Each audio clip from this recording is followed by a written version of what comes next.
तिच्या जन्मापासून तिचा सुरू झालेला संघर्ष तिच्या पाठीला चिटकलेला असतो अगदी गोचिडासारखा तिच्या मरेपर्यंत.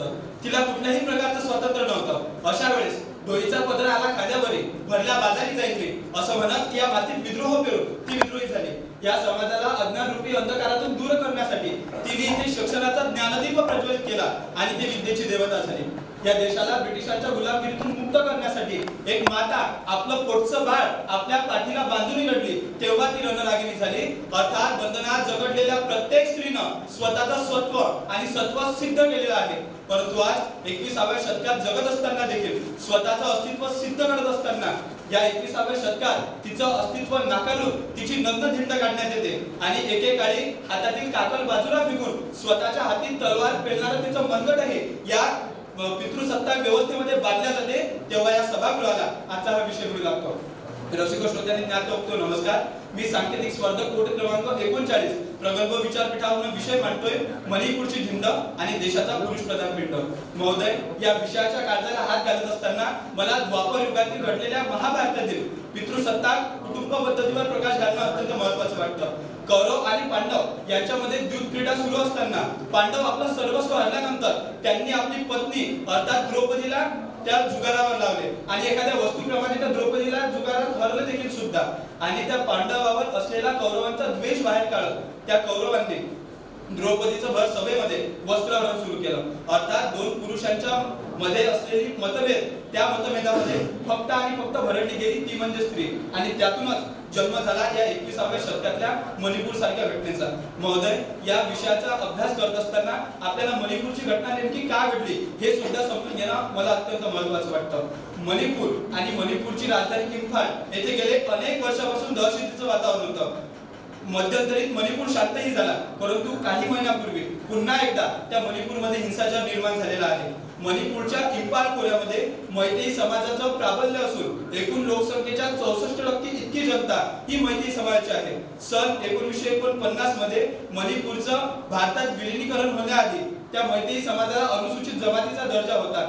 परंतु विलीनीकरणानंतर तो मैतेई समाजाचा दर्जा संपुष्टात आला आणि म्हणून पुन्हा एकदा मैतेई समाजाला तो दर्जा मिळावा अशी मैतेई समाजाची मागणी आहे. परंतु मैतेई समाजाच्या या मागणीला त्या मणिपूरच्या नागा आणि कुकी समाजाने विरोध केला. दुसरा मुद्दा जर लक्षात घेतला तर कलम 371C नुसार मणिपूरच्या डोंगराळ भागातील काही आदिवासी जमातींना विशेष घटनात्मक अधिकार दिलेले आहेत आणि त्या जमातीमध्ये कुकी आणि नागा समाजाचा समावेश होतो. या अधिकाराच्या माध्यमातून त्या नागा आणि कुकी समाजातील लोकांना मणिपूरच्या इम्फाल खोऱ्यामध्ये जमीन सुद्धा खरेदी करता येते आणि तेथे जमीन खरेदी करून आपला एखादा व्यवसाय करून तेथे वास्तू देखील करता येते. परंतु याच्या उलट जर आपण पाहिलं तर मैतेई समाजाला मणिपूरच्या डोंगराळ भागात जाता येत नाही आणि लँड रिफॉर्म ऍक्ट नुसार तेथे जमीन सुद्धा खरेदी करता येत नाही.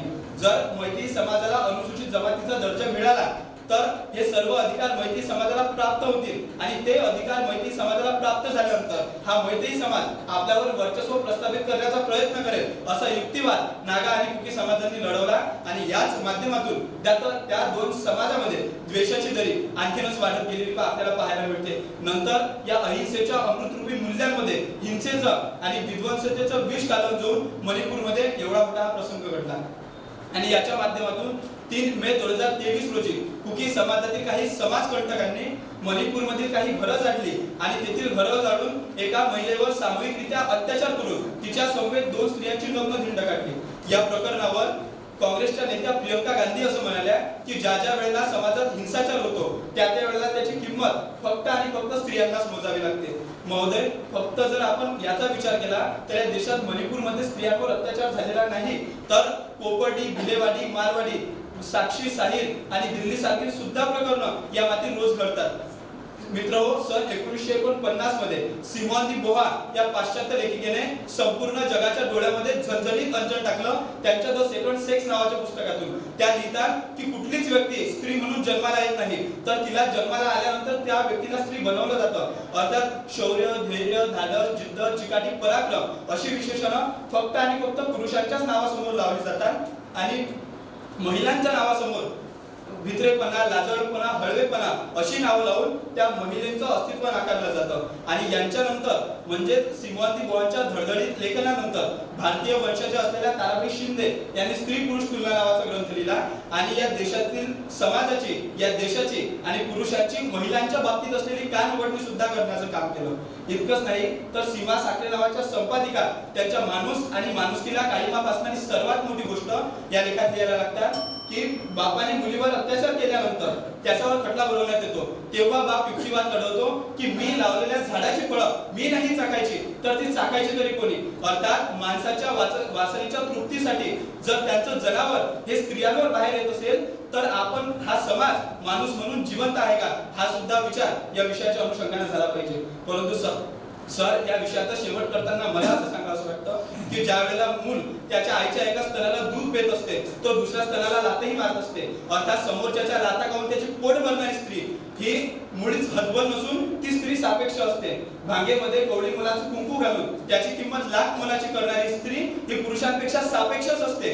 कवयित्री अश्विनी धोंगरे लिहितात की मी कुमारी युगायुगाची, मी पाण्याच्या जातीची.